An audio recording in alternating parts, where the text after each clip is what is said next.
Welcome back everybody to Altcoin Daily. You subscribe because on a daily basis, we take you through major stories happening in cryptocurrency. We break things down, make the whole crypto market easy to understand, just like we're doing today.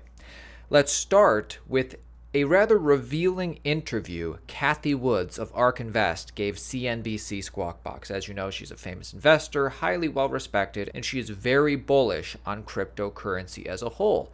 So they ask her, if you're so bullish, what are you putting your money on? And she laid out 3 verticals that she is hugely bullish on, not just for the next year or two, but for the next decade. So listen to her 3 verticals she's bullish on in crypto. Number 1, Bitcoin. We really do believe, while we are in a massive slump right now, we do believe that the 3 revolutions around crypto that we set forth in our Big Ideas 2022, and you can find that on our website, that they are underway and they will not be stopped. The money revolution, that's Bitcoin, first global, digital, private, rules-based monetary system. Number 2, Ethereum and DeFi. DeFi really came of age in 20 and 21. And while the reach for yield went way too far and the leverage in some protocols way too far, and algorithmic stablecoins, as an economist myself, I didn't understand them. It makes sense that they're not going to exist. But DeFi itself has taken off, and we're impressed at how robust the ecosystem has been. A lot of people expected the Terra Luna meltdown to cause a systemic chain reaction. And we're seeing a little bit of that. So far, the Ethereum blockchain upon which DeFi is built has held up very well. And number 3, NFTs and digital property rights. And then the third revolution, which is it's most in its infancy, is probably where the token revolution was in 2017, and that's NFTs. But we do believe that digital property rights, which is what NFTs represent, digital property rights are going to become incredibly important. I know, again, from my economic background, that property rights lift people and countries out of poverty.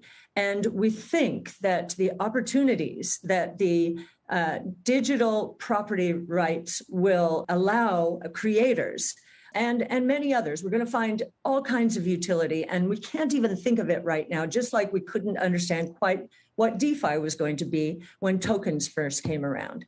So we're believers, and we think the ecosystem, if it consolidates, that's not a bad thing. Before we get to recent news involving Polkadot, involving MakerDAO, Celsius, and MicroStrategy, I don't want to be clip heavy this episode, but Snoop Dogg and his crypto partner Champ Medici also were interviewed on CNBC.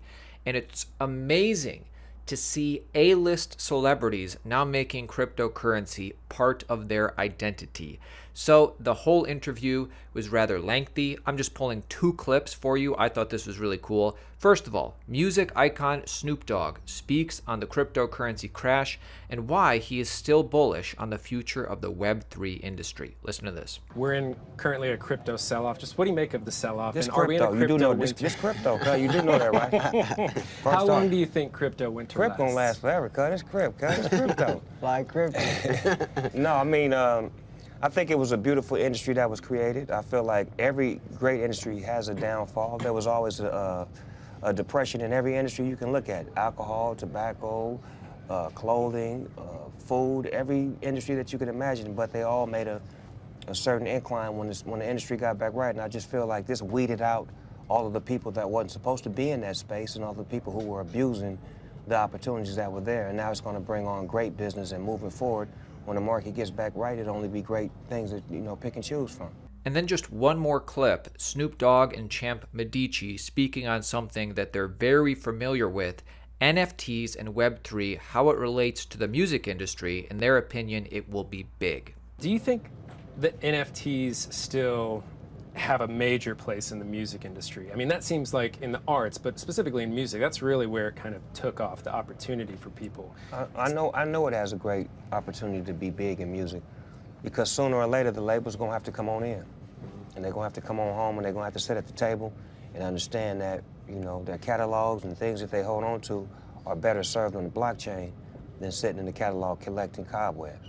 And Death Row seems to really have set kind of a blueprint for that. Have any of the other labels kind of reached out to you for guidance or All of them. any advice And on how it's to get not into even the just space? labels. It's movie studios, it's tech companies, it's beverage companies. It's everybody's rushing to Web3, and you know they see how big Dog is in the space and how we're pioneering amongst all the other natives that's been here for the last 5, 6, 7 years. Feels good to be in crypto.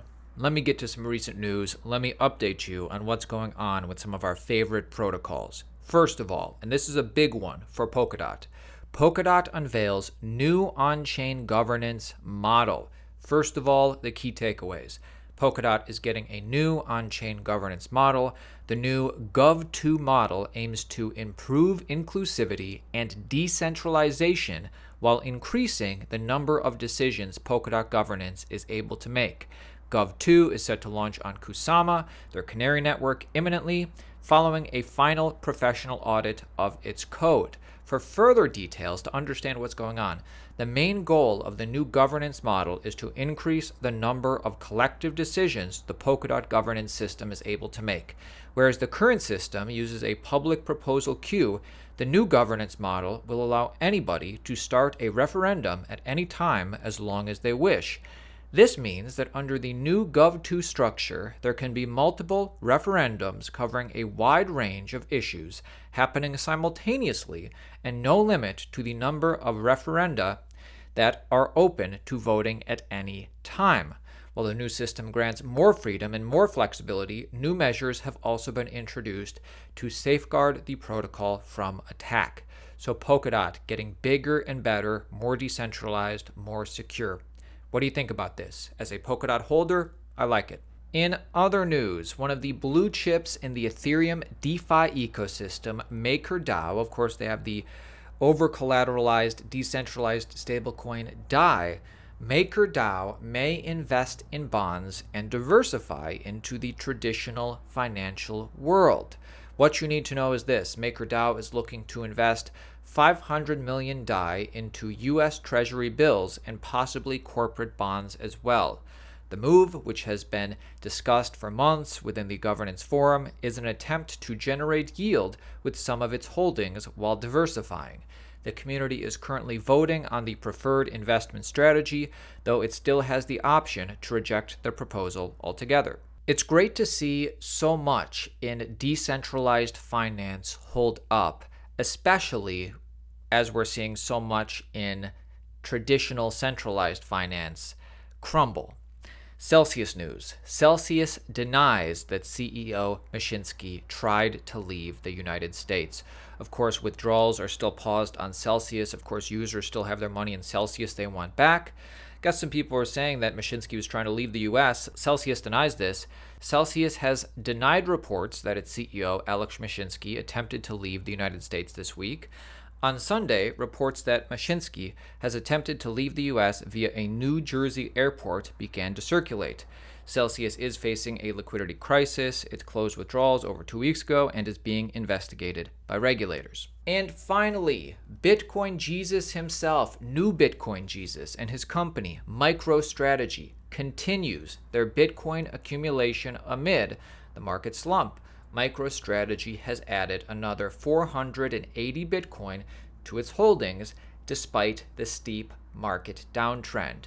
And one of the reasons I bring this up, we'll probably ask him about this tomorrow. We're interviewing Michael Saylor on our channel. It will be pre-taped, recorded. We'll release it a few days later.